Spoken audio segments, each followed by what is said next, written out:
আমরা কয়েকদিন আগে শুনেছি যে স্থানীয় সরকারের যে উপদেষ্টা তিনি বলেছেন যে সরকার নীতিগতভাবে সিদ্ধান্ত নিয়েছে স্থানীয় সরকার নির্বাচনের। আমরা সংস্কার যেমন চাই, রাজনৈতিক দলগুলো আমরা নির্বাচনও চাই। আমরা জানি যে এই রাজনৈতিক সংকট উত্তরণের জন্য প্রথমেই দরকার জাতীয় নির্বাচন। অন্যদিকে এই অন্তর্বর্তীকালীন সরকার তারা চাচ্ছে স্থানীয় সরকার নির্বাচন, যেটা সংঘাত, সংঘর্ষ এবং বিতর্কের সৃষ্টি করবে। এজন্য আমরা বলেছি যে সর্বাগ্রে যেই সমস্ত সংস্কারগুলো প্রয়োজন সুষ্ঠু এবং গ্রহণযোগ্য নির্বাচনের জন্য, সেই সংস্কার করার জন্য। আমি বলেছি যে মাননীয় প্রধান উপদেষ্টা তিনি একটি গাইডলাইন দিয়েছেন জাতিকে যে আগামী ডিসেম্বর মাসে জাতীয় নির্বাচনের, কিন্তু আজকে ফেব্রুয়ারি মাস মধ্যবর্তী চলছে এবং সামনে যেই সময়টুকু আছে এই সময়ে জাতীয় নির্বাচনের জন্য যেই কাজ করা দরকার, যেই আয়োজন করা দরকার, সেই আয়োজন পরিলক্ষিত হচ্ছে না। এজন্য দৃশ্যমানভাবে এই কাজ করা দরকার। আমরা দ্রব্যমূল্য নিয়ন্ত্রণ কমিশনের জন্য বাংলাদেশ লেবার পার্টির পক্ষ থেকে আমরা আবেদন জানিয়েছি যে অনেকগুলো কমিশন করেছে, কিন্তু এদেশের শ্রমজীবী মেহনতি সাধারণ মানুষের যে প্রধান সমস্যা দ্রব্যমূল্য, কিছু সবজির দাম কমলেও কিন্তু যেই সমস্ত চাল, ডাল, তেল থেকে শুরু করে নিত্য প্রয়োজনীয় এই জিনিসগুলো স্থায়ীভাবে কিভাবে আমরা নিয়ন্ত্রণে রাখতে পারি, এই জন্য একটা কমিশন হওয়া দরকার। আমরা এটা লেবার পার্টির পক্ষ থেকে আমরা বলেছি। আমরা নির্বাচন পদ্ধতির সংস্কার নিয়ে কথা বলেছি। আমরা বলেছি আমাদের সেটেল যেই নির্বাচন পদ্ধতি সংবিধান মোতাবেক সরাসরি ভোট দিয়ে জনপ্রতিনিধি নির্বাচন করতে হবে, এটার বিপরীতে আমরা দেখেছি সুপারিশ করা হয়েছে সংখ্যানুপাতিক।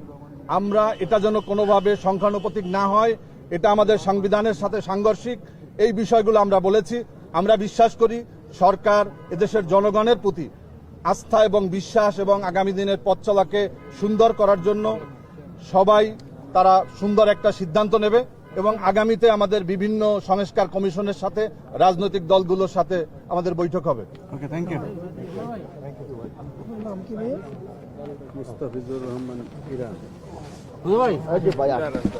আমি শাহাদাত হোসেন সেলিম, 12 দলীয় জোটের মুখপাত্র। আমার পাশে আছেন সমন্বয়ক 12 দলের সৈয়দ হাসানুল হুদা, জনাব মহিউদ্দিন একরাম সহ 12 দলের নেতৃবৃন্দ। আমরা দীর্ঘ সময় পর্যন্ত আলোচনা করেছি। সংস্কার কমিশনের 6 জন যে সংস্কার প্রস্তাব দিয়েছেন সেই প্রস্তাবগুলো ওনারা হার্ড কপি আমাদের কাছে প্রেরণ করবেন। আমরা সেটা দেখে আমাদের লিখিত বক্তব্য দেব। পরবর্তীকালে ঐক্যবদ্ধভাবে আমরা যে সংস্কারের পক্ষে মতামত দেব। আমরা প্রধান উপদেষ্টাকে বলেছি আপনি ডিসেম্বরের মধ্যে নির্বাচন দেবেন বলেছেন, আমরা সেটা বিশ্বাস করছি এবং আমরা সেভাবে প্রস্তুতি নিচ্ছি। বিচার, সংস্কার এবং নির্বাচন একে অপরের প্রতিদ্বন্দ্বী নয়, এই তিনটি কাজ একসাথে চলতে পারে। এবং আমরা এও বলেছি জাতীয় সংসদ নির্বাচনের পূর্বে স্থানীয় সরকার নির্বাচনের চিন্তা করাটা অত্যন্ত বিপজ্জনক হবে। যে বিপজ্জনক পরিস্থিতি সৃষ্টি হবে সেটা সামাল দেওয়া তত্ত্বাবধায়ক সরকারের পক্ষে সহজ হবে না। সুতরাং সারা জাতি উন্মুখ হয়ে আছেন জাতীয় নির্বাচনের জন্য। জাতীয় নির্বাচনে আমরা চাই। পাশাপাশি আমরা প্রধান উপদেষ্টাকে বলেছি দয়া করে আপনি আপনার উপদেষ্টা মণ্ডলীর পরিধি বৃদ্ধি করেন, দয়া করে আপনি দৃশ্যমান হন, কঠোর হন। আইন শৃঙ্খলার চরম অবনতি, দ্রব্যমূল্য ঊর্ধ্বগতি, সড়কে বিশৃঙ্খলা, এই কথাগুলো আমরা বলেছি। আমরা প্রচলিত পদ্ধতিতে নির্বাচন দাবি করেছি এবং শতকরা 95টি রাজনৈতিক দল সর্বাগ্রে সংসদ নির্বাচন এবং প্রচলিত পদ্ধতিতে নির্বাচন দাবি করেছে। আমরা আবারও বসবো। আমরা প্রধান উপদেষ্টাকে সমর্থন করতে চাই এবং বলেছি আপনি আমাদের সরকার, এমন কারো পক্ষে আপনার কোনো পদক্ষেপ নেওয়া ঠিক হবে না যেটাতে আপনার নিরপেক্ষতা ক্ষুণ্ণ হয়।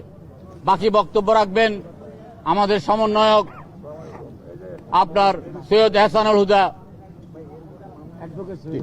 বিসমিল্লাহির রহমানির রহিম।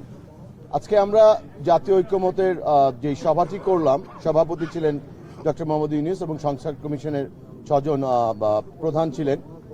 আজকে আমরা একটি কথাই বলে এসেছি যে আমাদের আজকের মূল সমস্যাটাই হলো রাজনৈতিক। এখানে আগ্রাসন, আধিপত্যবাদ এবং ফ্যাসিবাদ বিরোধী যেই শক্তিগুলো ছিল তাদের মধ্যে একটি ঐক্যমত দরকার, এবং সেই ঐক্যমতটি হতে হবে আমাদের রাজনৈতিকভাবে সমাধান করতে হবে। এই মুহূর্তে বাংলাদেশের জনগণের চাওয়া একটি জাতীয় নির্বাচন, সেই নির্বাচনটা আগে দিতে হবে। কিছু কিছু উপদেষ্টা বলেছেন তারা নীতিগতভাবে সিদ্ধান্ত নিয়ে ফেলেছেন স্থানীয় সরকার নির্বাচন দিবেন। আমরা এটার প্রতিবাদ করেছি।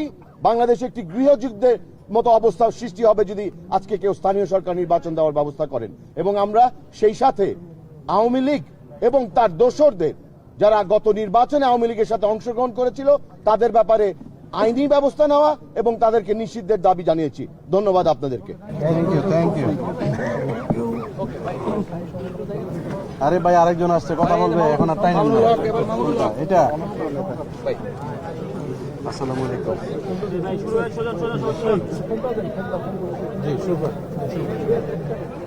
আসসালামু আলাইকুম ওয়া রাহমাতুল্লাহ।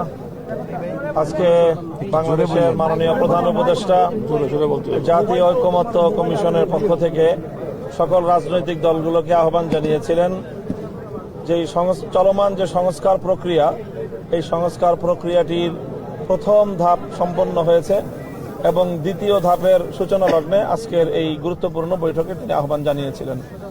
আমরা জানি যে জুলাই আগস্ট বিপ্লবের পরে বাংলাদেশের সংস্কারের যেই কথাটি খুব জোরে সোরে সামনে আসে এবং সকলেই এই সংস্কারের দাবি জানায় বা সংস্কারের এই চাহিদা বা সকলের কাছেই এই বাংলাদেশে একটি ব্যাপক ভিত্তিক সংস্কার সাধিত হোক এই অভিপ্রায় সকলেরই ছিল। সেই জায়গা থেকে ইন্টারিম গভর্নমেন্ট 6টি সংস্কার কমিশন গঠন করে দিয়েছে। সেই 6টি কমিশনই তারা তাদের সংস্কারের জন্য প্রস্তাবনা তারা তৈরি করেছে। সেই প্রস্তাবনা নিয়ে এখন জাতীয় ঐক্যমত গঠন করার জন্য 6টি কমিশনের প্রধানদেরকে নিয়ে মাননীয় প্রধান উপদেষ্টার নেতৃত্বে জাতীয় ঐক্যমত্য কমিশন গঠন করা হয়েছে। সেই কমিশনের আগামী দিনের কার্যক্রম পরিচালনার যে রূপরেখা সেটি ঘোষণা করা হয়েছে আজকে, এবং সেই আগামী দিনের কার্যক্রম পরিচালনার একটি উদ্বোধনী প্রোগ্রাম ছিল আজকে। তো সেখানে 6টি কমিশনের পক্ষ থেকে যে প্রস্তাবনাগুলো তৈরি করা হয়েছে সেই প্রস্তাবনাগুলোর ভিত্তিতে তারা আমাদেরকে জানিয়েছেন যে সকল রাজনৈতিক দলগুলোকে ইন্ডিভিজুয়াল আলাদা আলাদা সকল রাজনৈতিক দলগুলোকে ডাকবেন এবং তাদের সঙ্গে মতবিনিময় করবেন এবং তাদের কাছে এই প্রস্তাবনাগুলো, কমিশনের প্রস্তুতকৃত প্রস্তাবনাগুলো তাদের কাছে দেয়া হবে আগে। তারা এটাকে অ্যানালাইসিস করবেন, করে তারপরে প্রত্যেক দলের পক্ষ থেকে এই প্রস্তাবনাগুলো সম্পর্কে দলীয় প্রস্তাবনা এবং দলীয় পরামর্শ মতামত ব্যক্ত করা হবে। এবং সেই ভিত্তিতে প্রধান উপদেষ্টা একটা টাইম ফ্রেম তিনি ঘোষণা করেছেন যে আগামী আশা করা যায় যে 6 মাসের মধ্যে দ্বিতীয় ধাপ সম্পন্ন হয়ে সংস্কারগুলো ঐক্যমতের ভিত্তিতে সাধিত হবে। সংবিধান সংস্কার হবে, নির্বাচন ব্যবস্থা সংস্কার হবে, বিচার এবং পুলিশ সহ অন্যান্য যে বিষয়গুলোতে সংস্কারের জন্য কমিশন গঠন করা হয়েছে সকল সংস্কারগুলো সম্পন্ন হবে, এটা আশা করা হচ্ছে। আজকে আলোচনার মধ্যে রাজনৈতিক দলগুলো আরেকটা বিষয় ব্যাপকভাবে আলোচনায় নিয়ে এসেছিল, সেটি হলো জাতীয় নির্বাচনের আগে স্থানীয় সরকার নির্বাচন। এই প্রশ্নে আমরা দেখেছি যে রাজনৈতিক দলগুলো দ্বিধা বিভক্ত রয়েছে। অনেকে এই বর্তমান যে স্থানীয় সরকার ব্যবস্থার যে ভণ্ডুল অবস্থা, সেই জায়গায় ভঙ্গুর অবস্থার কারণে অনেকে অনতিবিলম্বে স্থানীয় সরকার নির্বাচন দাবি করেছে। আবার অনেক রাজনৈতিক দল তারা বলেছে জাতীয় নির্বাচনের আগে যদি এই মুহূর্তে স্থানীয় সরকার নির্বাচনের দিকে যাওয়া হয় তাহলে এটি একটি সিভিল ওয়ার দিকে দেশ চলে যেতে পারে। এই জন্য তারা সতর্ক করেছেন যে কোনোভাবেই যেন এই ধরনের সিদ্ধান্ত গ্রহণ না করা হয়। সেই সাথে সকলে আরেকটি বিষয় ঐক্যমত পোষণ করেছে এবং সকলের অভিন্ন ঘোষণা ছিল যেন বিগত ফ্যাসিস্ট সরকার এবং সেই ফ্যাসিবাদী শক্তি তাদেরকে যেন কোনোভাবেই রাজনীতিতে পুনর্বাসিত করার কেউ কোনো অপচেষ্টা না চালায় এবং এই আগামী নির্বাচনের এই প্রস্তুতি পর্বে বা কোনো অজুহাতে সেই পতিত সরকার বা তারা সেই ফ্যাসিবাদী শক্তি তারা যেন বাংলাদেশের রাজনীতিতে পুনর্বাসিত হওয়ার সুযোগ না পায়। সেই সঙ্গে তাদের বিচার ব্যবস্থাটাকে নিশ্চিত করার জন্য অতি দ্রুত বাংলাদেশে আগামী নির্বাচনের আগেই দৃশ্যমান কিছু নির্বাচন প্রক্রিয়া, কিছু বিচার প্রক্রিয়া যেন সম্পন্ন হয় এবং বিচার যেন কার্যকর যেন হয়, সেই ধরনের কিছু দাবি উত্থাপিত হয়েছে এবং সেই ধরনের কিছু আশ্বাসও আমরা সরকারের বিভিন্ন দায়িত্বশীল মহল থেকে পেয়েছি। কোন কোন উপদেষ্টা বলেছেন এই ধরনের কথা, যে বা সরকারি পক্ষ থেকে এই ধরনের আশ্বাসও শোনা যাচ্ছে যে অন্তত আগামী নির্বাচন বাস্তবায়ন হওয়ার আগেই বিগত এই ফ্যাসিবাদী শক্তির এবং এই হত্যাকারী শক্তির তাদের কিছু বিচার দৃশ্যমান হবে, সেই আশাবাদ আমরা ব্যক্ত করেছেন। আমরাও সেইভাবে আশাবাদী। তো এই ছিল মোটামুটি আজকে কথা। আমরা আমাদের পক্ষ থেকে যেই কথাটি বলেছি, আমরা বলেছি যে অবশ্যই এখন যেই সংস্কারের যেই দ্বিতীয় প্রক্রিয়ার যে দ্বিতীয় ধাপ শুরু হচ্ছে, সেখানে সকল রাজনৈতিক দলগুলো নিজ নিজ মতামত ব্যক্ত করবে এবং তারা অংশগ্রহণ করবে।